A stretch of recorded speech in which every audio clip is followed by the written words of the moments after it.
Hey guys, welcome back to my channel. So today is going to be my 2020 reading survey. It's basically where you look back at the whole year, everything you've read, and give awards or superlatives to books. I don't know why I'm explaining this. It's the most simple concept ever. So I will leave the originator of this concept down below, but also I have added a bunch of my own questions to this, a bunch of my own awards. But first I want to go over just a couple of stats to tell you guys what I read in 2020. So I read 117 books. Out of those, the genres that I read, the primary genre that I read, surprise, surprise, was romance. I read 60 romances. Then we have fantasy. I read 25 fantasies, 10 horror, 6 contemporary books, 4 thriller mysteries, 3 historical fiction, 3 science fiction, 2 nonfiction, 1 magical realism. Obviously, I've said this all the time, romance,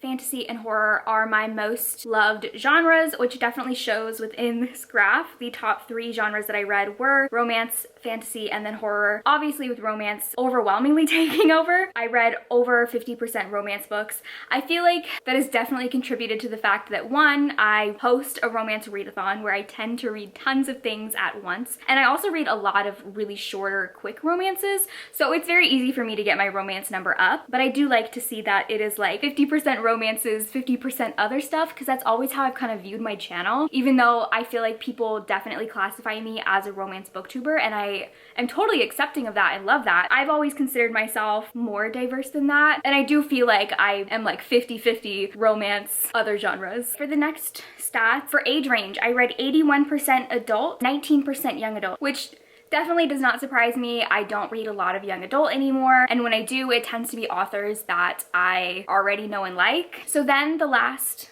graph is the romance subgenres. So I was very curious within that 53% romance books that I read this year, what the subgenre breakdown was for that. The top 4 romance subgenres that I read were contemporary at 21 books, erotica at 11 books, historical romance at 11 books, and then paranormal at 7 books. So yeah, definitely not surprising that I read mostly contemporary, historical romance, and then erotica, which honestly probably should have just been Katie Robert. The Katie Robert subgenre, I think, made up a good portion of that piece. But I was interested to see that paranormal was my 4th most read subgenre, because I really don't read paranormal romance often. I definitely think that this had to do with the paranormal romance reading vlog that I did in October. And then I was also curious to see the authors that I read the most, like the repeat authors. So I read 6 books from Seanan McGuire, 5 books from Talia Hibbert, 4 books from Katie Robert, and then I had 5 authors who I read 3 books from: Karina Halley, Jack Harbin, Beverly Jenkins, Kate Ankrum, and Grace Draven. And this list really was not that surprising to me, especially the top 3, Seanan McGuire, Talia Hibbert, and Katie Robert, as those are 3 of my top favorite authors. Now getting into the questions. The longest and shortest books you read: The Legend of the Golden Raven, which is the novella that follows Jack's perspective from The Wicker King.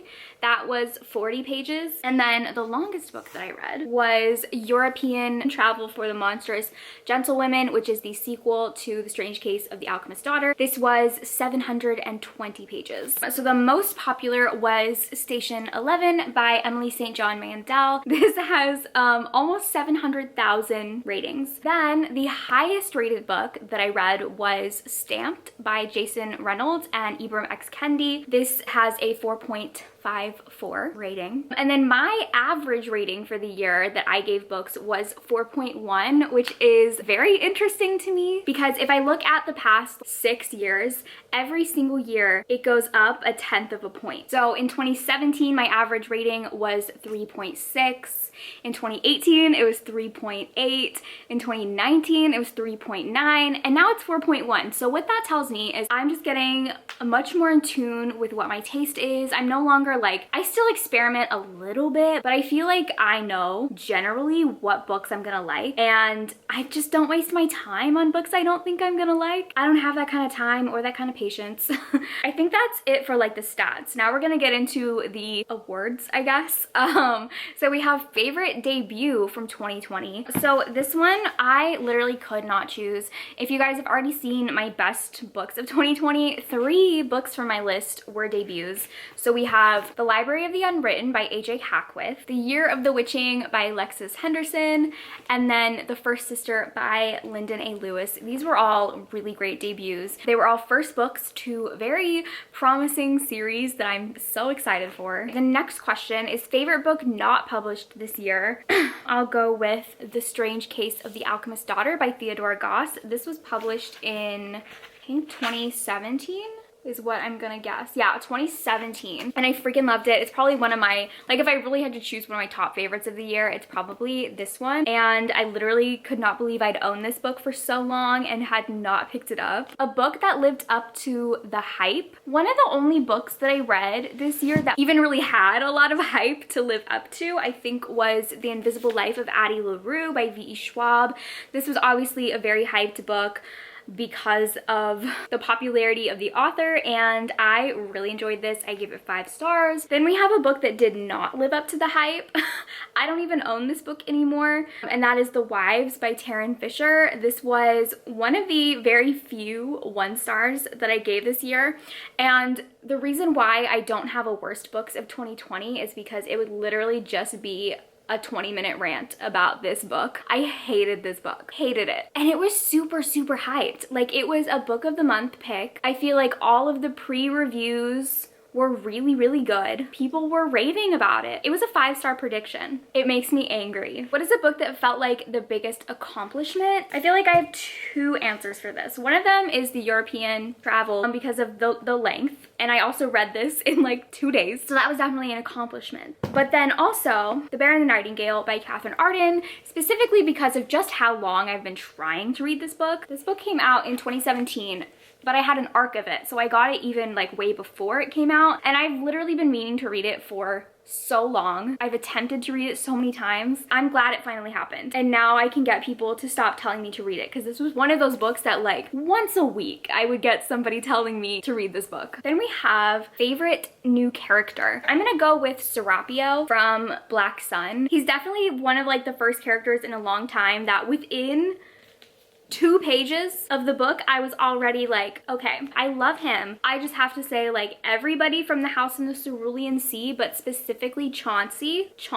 Oh, but Lucy also. Oh my god, just everybody from this book. We're gonna move on because I will talk about characters forever. Least favorite character. I'm gonna go with the Prophet from The Year of the Witching. He was just horrible. He's a cult leader, like patriarchal, horrible man. Favorite villain? I definitely feel like the villain from Girl Serpent Thorn. I loved him. I'm not gonna say much more about him because I feel like just his character in general, I feel like is spoilery, but he had a lot of Darkling vibes. If you liked the Darkling from the Grisha trilogy, similar vibes. I guess I would classify them as villains, but the witches from The Year of the Witching, horrific in like such a hot way. And then for one that I feel like the villain was the main character, Magpie from You Must Not Miss. Oh my god, her development throughout this book on another level. We stand an unhinged bitch. Most shocking book or moment. One of them is The First Sister. There were a couple plot twists that I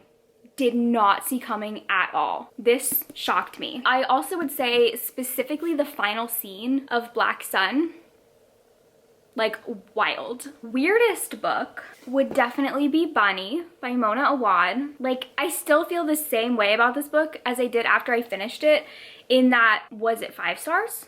Was it 1 star? Did I love it? Did I hate it? I don't know. A book I forgot I read.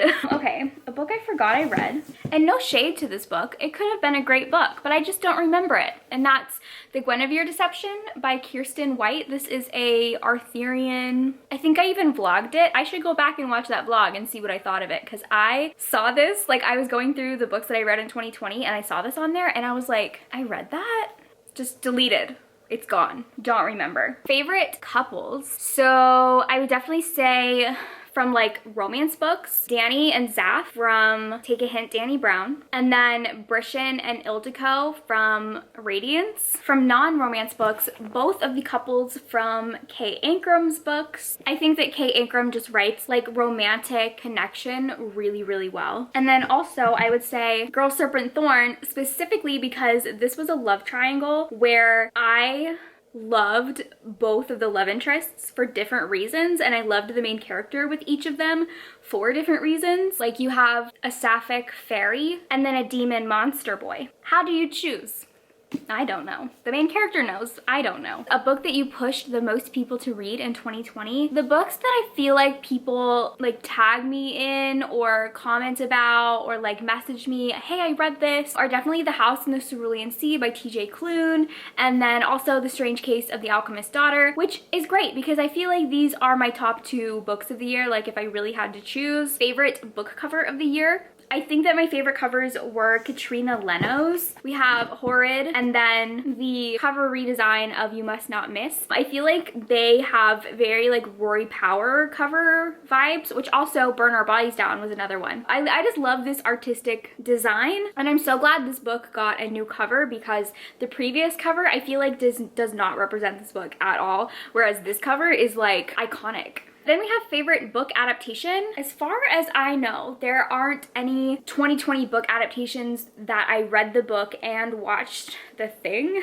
But for movies that I really liked that were adaptations, I really liked Emma. I think that that is probably one of my like new top favorite movies. It's definitely my favorite version of Emma so far. The Bridgerton show I really enjoyed. Again, have not read the books. I will read them eventually, but I really loved the show. What book made you cry the most? Both of these books by Kay Ancram made me cry a lot. A book that made you laugh the most? The House in the Cerulean Sea. A new favorite author you discovered this year? Some of this, maybe one of these, like Katrina Leno. We got this. I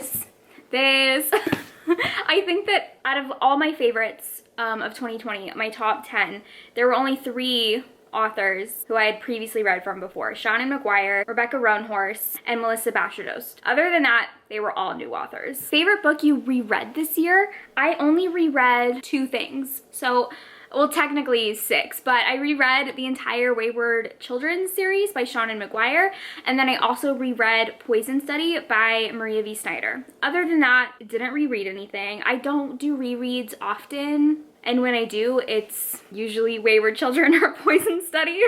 Those are like the only things that I reread. What is the best nonfiction you read this year? So I only read 2 nonfictions, but they were both 5 stars. Stamped by Jason Reynolds, and then All Boys Aren't Blue by George M. Johnson. Those are both really, really great. And then the last question is, were you happy with your reading year? Yeah. I was. I think I read a lot of really amazing books this year. I read new books from some of my favorite authors. I discovered so many new authors. And overall, I'm like really happy with my reading year. So that was my 2020 reading survey. Thank you guys for watching, and I will see you in my next video. Bye!